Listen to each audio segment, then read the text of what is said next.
काफ़ी सारे स्टूडेंट्स 2025 का एक्सपेक्टेड कट ऑफ जानना चाह रहे हैं कि 2025 में एक्सपेक्टेड कट ऑफ क्या होगा। सबसे पहले हम एक छोटा सा एनालिसिस करते हैं कि 2024 में एग्जैक्टली हुआ क्या है। अब अगर मैं आपको एक जनरल आइडिया देता हूं तो ओपन कैटेगरी का 2024 का जो कट ऑफ राउंड 1 का गया था वो लगभग 660 गया था और उसके बाद वो जाके कंप्लीट हुआ 652 पे राउंड 3 का। अभी स्ट्रे वैकेंसी या फिर स्ट्रे राउंड नहीं हुए हैं तो ऑब्वियसली बात है उसका फर्दर डेटा नहीं है, लेकिन ये है राउंड 3 तक का कट ऑफ जो गया है 2024 में। और इसके कंपैरिजन में हम समझेंगे कि 25 का एक्सपेक्टेड कट ऑफ क्या जाने वाला है।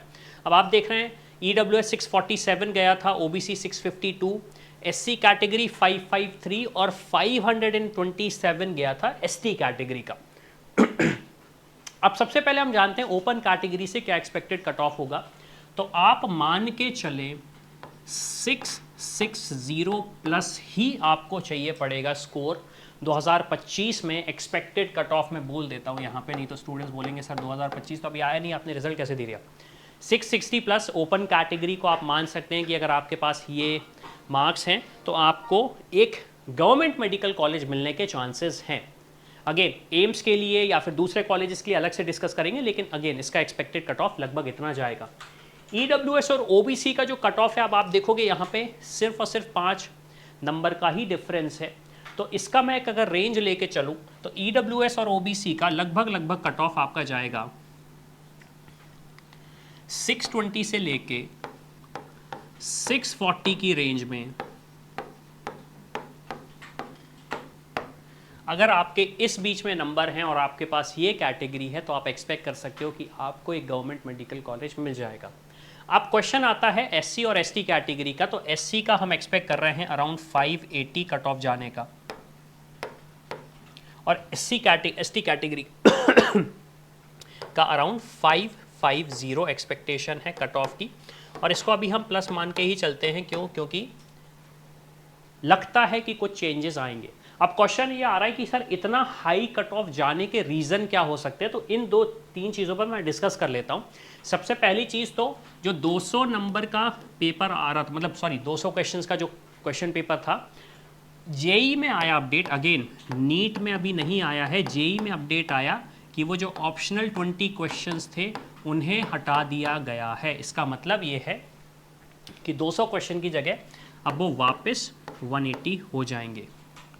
तो हो सकता है सेम चीज़ नीट में भी फॉलो हो, सेम चीज़ नीट में ही फॉलो हो।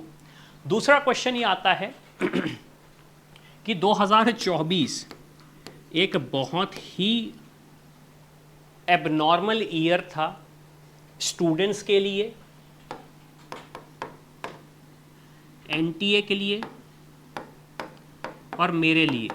अब मैं अपनी बात पहले ही स्टार्ट कर देता हूँ, क्योंकि इस साल कट ऑफ थोड़ा सा एस्ट्रोनॉमिकली हाई गया, जो कि एक्सपेक्टेशन ही नहीं थी, उतना एस्ट्रोनॉमिकली हाई कट ऑफ गया।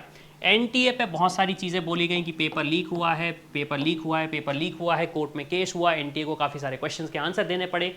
आउटकम क्या निकला वो सब आप जानते हैं, उस आउटकम से आप सेटिस्फाइड नहीं है, ये अगेन कमेंट करके आप बता सकते हो।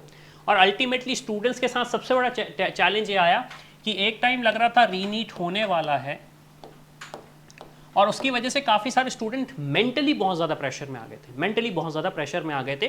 तो एक बहुत सारी चीज़ें हुई, एंड अगेन स्टूडेंट्स के साथ साथ पेरेंट्स की भी यही सिचुएशन रही। तो 2025 में वो चाहेंगे कि ये चीज़ें रिपीट ना हो, तो एग्ज़ाम थोड़ा सा टफ लेवल पे आ सकता है। अगेन मैं स्पोक्स पर्सन नहीं हूँ NTA का, तो प्लीज़ मुझे गालियाँ मत देना। अब क्वेश्चन ये आता है कि एज अ स्टूडेंट जो 2025 के एस्पिरेंट हैं, इसमें वो स्टूडेंट्स होंगे जो 12th पास करके आए हैं, मतलब 12th करेंगे 2025 में, वो स्टूडेंट्स भी होंगे जिन्होंने इस साल ड्रॉप लिया है।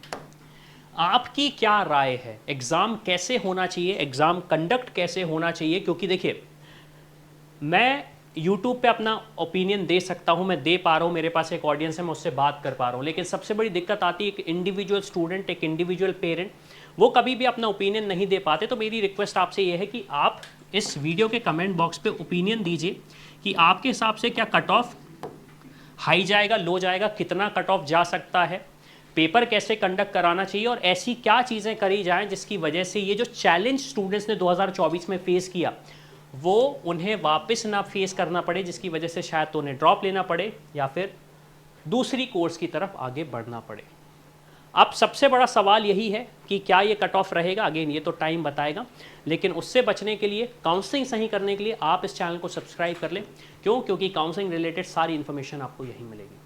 तो इसी के साथ मैं हूं अविनाश, मेरा काम है रास्ता दिखाना, उस पे चल के डॉक्टर बनना आपका। I hope you like this video. For more such videos, keep watching our channel. And do not forget to like, share and subscribe.